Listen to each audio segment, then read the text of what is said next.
Moving into the old convent seemed like a peaceful retreat, a chance to escape the chaos of city life. I was drawn to the serenity of the place, the way the light filtered through stained glass, casting kaleidoscope patterns on the worn stone floors. But it was the first night when the whispers began, low and melodic, echoing through the empty quarters.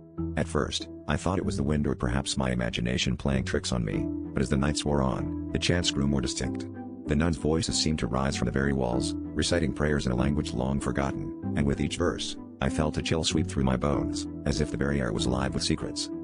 During the day, I explored every nook and cranny of the convent, trying to rationalize the eerie occurrences.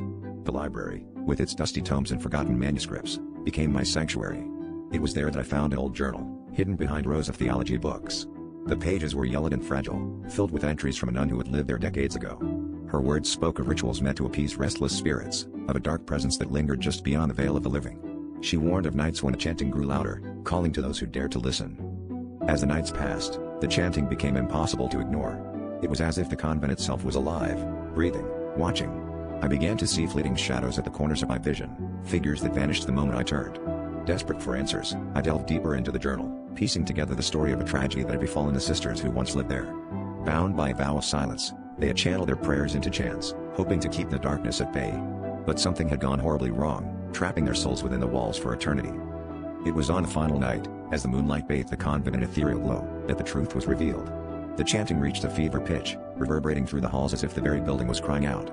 I stood frozen, heart pounding, as a ghostly figure emerged from the shadows, her eyes filled with sorrow and desperation. She reached out, her voice joining the chorus, and in that moment, I understood.